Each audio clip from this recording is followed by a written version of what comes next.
Recording in Baiklah, salam sejahtera saya ucapkan kepada dosen pengajar Profesor Dr. Irenita Mandura MT dan juga teman-teman semua.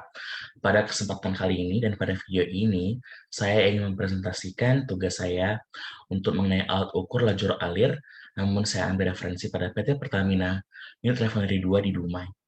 Saya sendiri dengan nama Robi Samuel Melgus Nenggolan, NIM 17040562. Sebelumnya kita harus mengetahui dulu mengenai pabrik yang ingin kita bahas, yaitu PT Pertamina Unit Refinery 2 di Dumai, di mana pada sejarah sendiri, kilang minyak Pertamina RO2 Dumai dibangun pada bulan April 1969 atas kerjasama pemerintah Indonesia dengan Far East Sumitomo Japan dan selesai dibangun pada tanggal 8 September 1971 dengan nama Kilang Putri 7. Unit yang pertama didirikan adalah crude distillation, unit untuk mengolah minyak mentah jenis Sumatra Light Crude dengan kapasitas 100 million barrel steam pada tahun 1972, dilakukan perluasan kilang Putri 7 dengan mendirikan unit-unit baru yaitu Naphtha Rerun Unit, Hydrocracker Unit, dan Mogas Component Blending Plant, di mana kilang minyak Seipakning dibangun pada 1968 oleh Ravenine Associated Canada Ltd atau Revican dan selesai pada tahun 1969 dengan kapasitas desain 25 million barrels steam per day. Di mana pada RU2 ini terdapat dua buah kilang, yaitu yang pertama, kilang minyak Putri 7 Dumai dengan kapasitas 130 million barrels steam per day, dan juga kilang minyak Seipakning dengan kapasitas 50 million barrels steam per day. Untuk bahan baku utamanya sendiri digunakan pada PT Pertamina Persero RU2 Dumai adalah Minas Crude Coil atau Sumatra Light Crude atau SLC sebesar 40% volume, dan Duri Crude Oil sebesar 15% volume, dan Banyu Urip Crude Oil atau BUCO sebesar 45% volume yang diperoleh dari PT Chevron Pacific Indonesia. Untuk bahan penunjangnya sendiri yang digunakan adalah gas hidrogen, katalis, gas nitrogen, air tawar, air laut, larutan Benfield, monoetanolamin atau MEA, dan NaOH.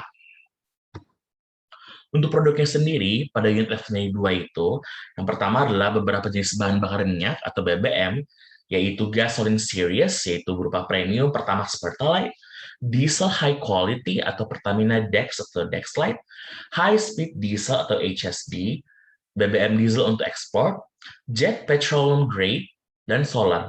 Sedangkan untuk non-bahan bakar minyak, antara lain adalah LPG, green coke, unconverted oil, or UCO.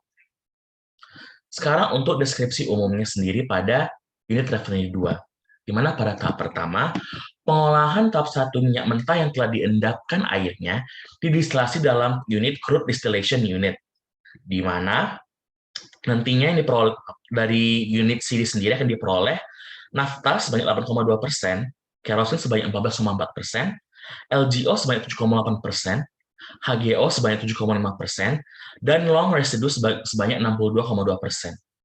Di mana perolehan BBM dari pengolahan tahap 1 masih sedikit, maka diperlukan pengolahan tahap 2 untuk mengubah long residue menjadi BBM. Nah, pada tahap kedua sendiri dimulai dengan distilasi vacuum long residue di high vacuum unit atau HVU, di mana produk distilasi HVU ini ada tiga, yaitu low vacuum gas oil atau LVGO, heavy vacuum gas oil atau HVGO, dan short residue. Di mana heavy VGO dan short residue ini dirangkah kembali untuk masuk BBM. Di mana untuk HVGO sendiri dirangkah dengan katalik dalam hydrocracker unibond atau HCU yang menghasilkan LPG, nafta, kerosin, after, dan solar dengan menggunakan katalis dan hidrogen tekanan tinggi.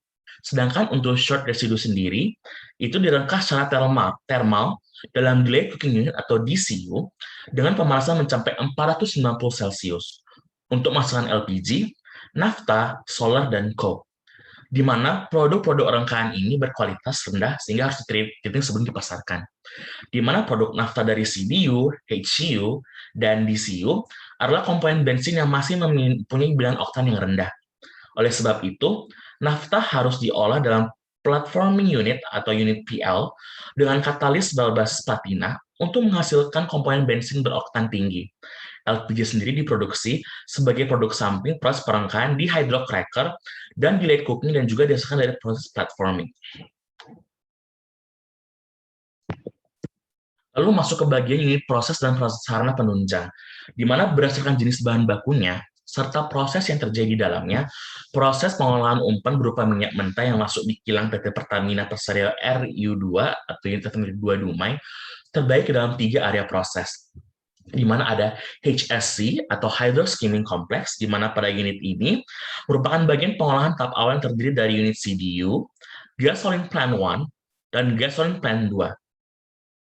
Di mana pada HSC sendiri terdiri dari pengolahan tingkat pertama dan pengolahan tingkat kedua, di mana pada pengolahan tingkat pertama, fraksi-fraksi minyak bumi dipisahkan secara fisika, kemudian pengolahan tingkat kedua dilakukan untuk menyempurnakan produk dari pengolahan tingkat pertama. Baru yang kedua ada HCC, proses kedua, atau Hydrocracking Complex, di mana merupakan salah satu proyek perluasan kilang Pertamina RU2 Dumai yang didesain oleh Universal Oil Product atau UOP.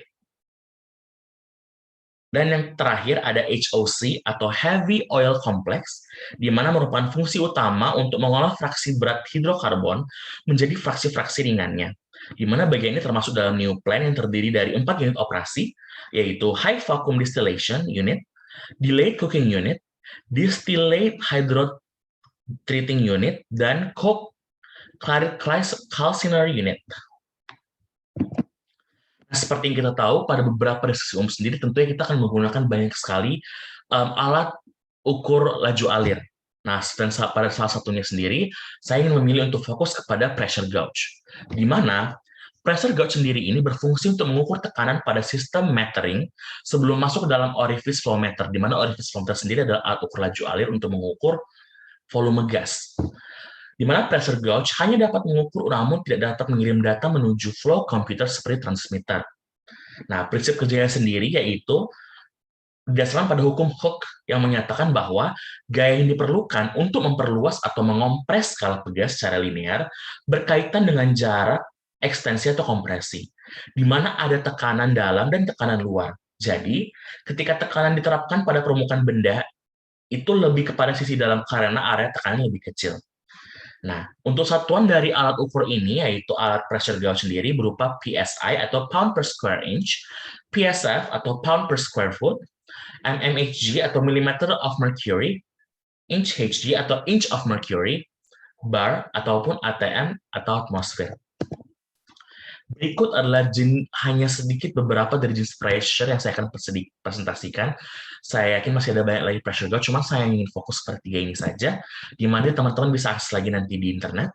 Yang pertama adalah industrial pressure gauge, atau alat pengukuran terbuat dari stainless steel dirancang untuk industri secara umum. Contohnya untuk minyak dan gas, bahan bakar alternatif, manufaktur kimia, dan industri hidrolika mobil. Yang kedua, ada proses pressure gauge, di mana alat ini dapat melindungi terhadap lingkungan yang sangat ekstrim, seperti di industri petrokimia, dan di mana pada area tersebut sistem pasti akan mengalami getaran dan korosi, sehingga digunakan alat proses pressure gauge. Dan yang ketiga ada duplex pressure gauge dan differential gauge, di mana pengukuran tekanan yang dapat mengukur 2 tekanan tinggi dan rendah, maupun tekanan statik. Differential gauge dan duplex gauge pressure gauge sendiri itu sangat cocok untuk lingkungan yang bersifat korosif industrinya. Nah, selanjutnya dari video ini, kita akan mendengarkan bagaimana cara mengukur atau menggunakan gauge pressure untuk mengukur tekanan.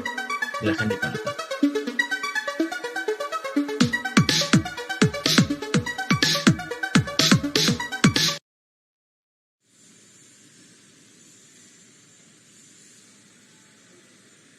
Balik lagi di channel ENC Project.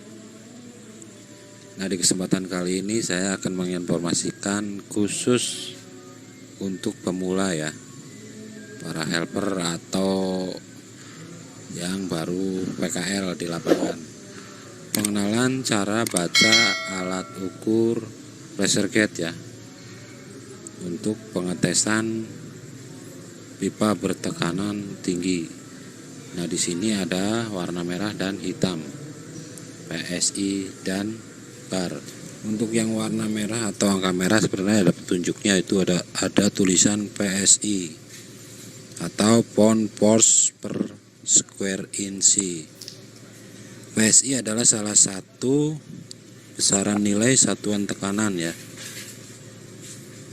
Jadi bisa dikonvert, ini ada seumpamanya 1 PSI sama dengan berapa bar.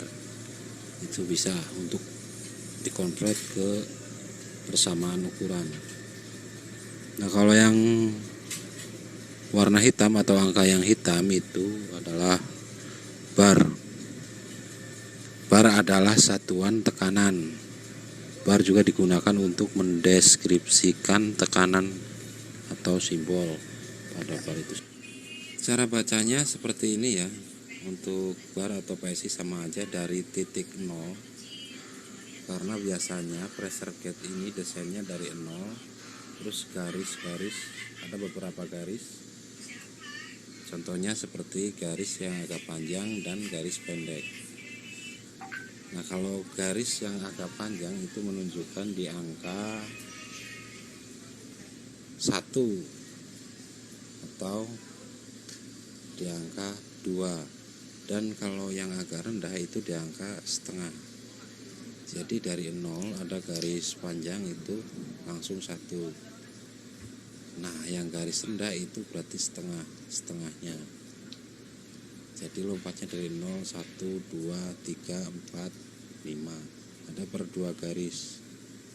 Jadi setengah dan 1 atau 2 lompatannya. Begitu juga dengan PSI. Ada garis yang panjang dan ada garis yang pendek. Untuk satuan tekanan bar itu sendiri sering digunakan untuk pengetesan pipa bertekanan tinggi ya, seperti pemadam kebakaran atau sprinkler, bisa juga pipa chiller atau instalasi AC ya ke arah AHU, bisa juga pipa untuk gas. Dan untuk PSI sering digunakan untuk pengetesan seperti pipa reagen dan pipa yang bertekanannya agak rendah. Sekian video kali ini tentang cara baca alat ukur pressure test khusus bagi pemula ya. Semoga bermanfaat. Wassalamualaikum warahmatullahi wabarakatuh. Baiklah, sekian presentasi saya untuk PT Pertamina Unit Refinery 2, alat ukur laju alir. Bila ada kurangnya, saya ingin minta maaf. Terima kasih.